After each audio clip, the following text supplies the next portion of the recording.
they looked at the stories and they said, we want to make something for the fans. So I said, all I wanted to do was tell a story of what happened. You know, it started here and it went there, and it's all about generations, and it's about, you know, the issues of fathers and sons and grandfathers, and it's a family soap opera. I mean, ultimately, I mean, space, we call it space opera, but people don't realize it's actually a soap opera, and it's all about family problems and that. It's not about spaceships.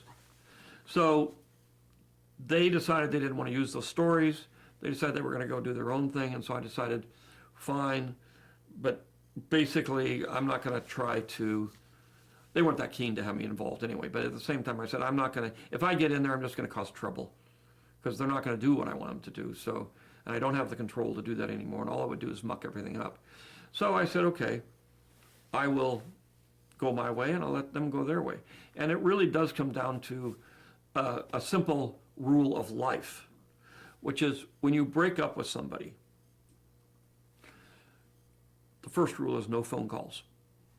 The second rule, you don't go over to their house and drive by to see what they're doing. Yes. The third one is you don't show up at their coffee shop or the things that you're going to run in.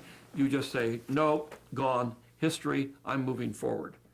Because every time you do, and you know, we all learn this from experience, every time you do something like that, you're opening the wound again. And it just makes it harder for you.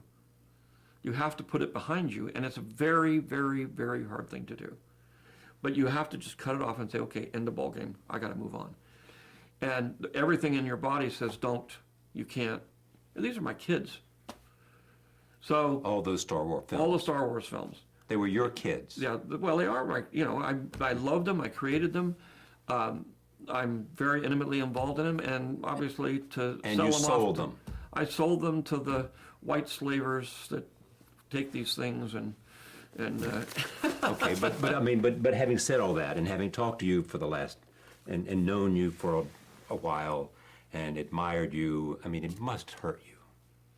Well, no, it's your family. It's but the last story. It's your story. But in it's the end, you. But I knew there's 3 more stories, and I knew that was going to probably take, you know, to do it right would take about 10 years. And I said, I'm 70. I don't know whether I'll be here when I'm 80. You know, every 10 years the odds get less. And so I said, and I'm not ready to do that because I want to do these other things.